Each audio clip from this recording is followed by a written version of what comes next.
guys.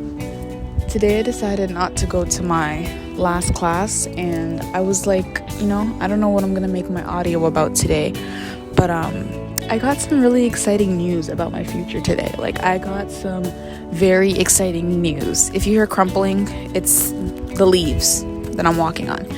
But I got some very exciting news today, and the way that I am, I have very delayed reactions. So I react to things later, like before I'm supposed to react to them, right? But it was really good news, the news that I've been waiting for. And I knew God would do it, and He did it. And so, oh my gosh, it is the middle of November. Fall is almost over, and I just saw a yellow butterfly. God is definitely with me. Wow. Thank you for the peace that I have in this moment, God. This butterfly is beautiful. Oh my gosh, wow, beautiful. But anyways, I got really good news. And whenever I see yellow butterflies or butterflies in general, it reminds me that God is with me. And so I was like, I came home and I was like, let me go tell my mom the good news. And I heard the Spirit say so sharply, don't say a word about it. And then because I wanted to say something about it, because I was so excited, I was like, no, wait, the Spirit told me that I could afterwards, right? And we have to remember, be able to discern our voice from the Spirit's voice, and remember that the Spirit doesn't change its mind right away, especially if it said something so boldly. And so I go in anyways, and I tell my mom, and she's excited, and then she asks me a couple questions for specifics, and I tell her, and then she's no longer excited. She's no longer answering things. And the truth of the matter was that the exciting news that I got about my future wasn't what she wanted for my future. And we all know how parents are, Specifically for me, my parents, they're not very involved in my education like that, but they want to have a say in what I do in the future, which is unfortunate because, I've kind of been holding myself up even mentally, getting schoolwork done, being the best I can in my academics, and now it's finally starting to pay off and I get to pick what I want to do in my future. They're not exactly supportive of it. And so she was not happy at all. And I go upstairs and all I hear is God telling me I'm sorry. And I'm like, it's okay. Like, I'm fine. And He just kept saying, I'm sorry. I told you not to tell her I'm sorry. And basically the Spirit was just apologizing that my excitement ended before it even got started. And so it takes me back to how many times I've heard the saying, if you have good news, or if you have any future plans, or if you have anything that you're excited about, don't tell people. And I used to think why shouldn't we tell people if we have exciting news? And that moment reminded me that it's not always as exciting for other people. It's not always what it is to you is not always the same thing to them. Sorry if you hear keys jangling, it's my keys. But it just reminded me that what is so exciting and such a blessing to you, other people might not be able to be happy for you for whatever reason. And when God was telling me to conceal this good news, He was telling me that just wait until I give you the go to say this news.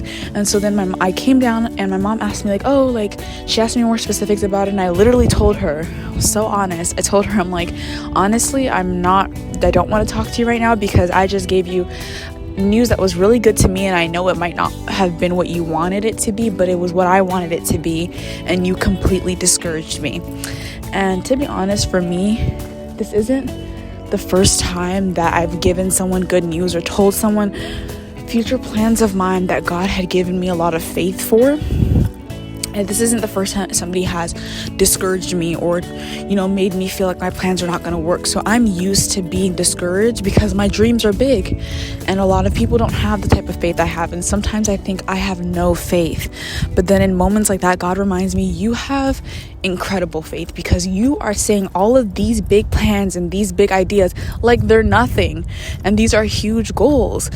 But you believe in me enough to know that what I said will happen. And so I told my mom, like, you completely discouraged me. Even though in that moment she discouraged me, I still have the faith. Everything that God said would happen is unraveling in that very fashion. I still have the faith. So then she, started getting excited and being like, yay, I'm so happy, and da-da-da. And I know she was just saying that to cheer me up.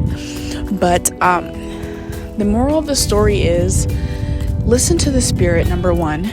If God is telling you, or if you hear a voice, or if you feel a nudge to not say anything, don't say anything. You have no clue what God is protecting you from. That was like the good news that I got this very day. And that's what I needed to hear.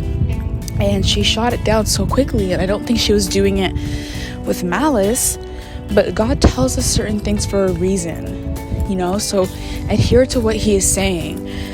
And the second moral of the story is, congratulate yourself before anybody can put you down. Be happy for yourself before anybody can tell you otherwise. Because the minute someone says something, the minute you hear something, the minute you see something, you can't unhear it. They can't unsay it. You can't unsee it. So be happy for yourself, especially if it aligns with what God wills for your life. And the third thing that I want to say is, be on your side no matter who's on your side. God will always be on our side, even when we're wrong. God is that friend where we will do something or say something that's completely wrong in public, and He won't say anything. He'll defend us in public, and then He'll pull us over to the side in private and correct us. God is that type of friend who is always on your side, even when you're wrong. He doesn't encourage you when you're wrong, but He doesn't out you either. And so, even if your own parents, your own friends, your own siblings don't get it, you get it and God gets it. And that's all that matters. Especially when you're making decisions about your future, even small decisions in your life. Stuff like this counts. Stuff like this matters. And if you continue to allow people to dictate the decisions you make, or if you continue to allow people to be able to use their words to alter how you feel about a certain decision, you will always be uncertain. Even when God gives you the complete clear yes, you will always be uncertain. So it sucks when you feel like you're in something alone, but get excited because God's in it with you. And I know that God is able to do far beyond what I can ever think or imagine. And so even if He's the only one in it with me, He's all that I need. The other people, once they see the success of what God said He would do, once they see, and they're never going to congratulate you when you're working hard. They're never going to congratulate you when you're frustrated, when you feel like giving up. The minute they see the outcome of all your hard work, the reward, everyone will be there to congratulate you. Everyone. So that's how I move in life. I already know that when I have these initial big ideas, and we see it everywhere. I already know that when I have these big ideas initially, no one's going to support it. I know that I'm going to do this alone. I know that God might send little people here and there to encourage me when it's needed, but I know for the most part it's me and God. And then I know that once I succeed, everybody will be there. But I don't worry about people being there. I'm good doing this on my own with God. And don't take this as, me saying you don't need nobody. You do need people. You do need people. Adam was not created by himself. Eve was created to be the companion of Adam. And so you do need people. But what I'm saying is when God gives you a vision, that vision is for you. No matter who supports it, who doubts it, as long as you're in it, God's in it with you. So don't be discouraged, but be encouraged. Because no matter what anybody says, no one can take away the promise that God gave you.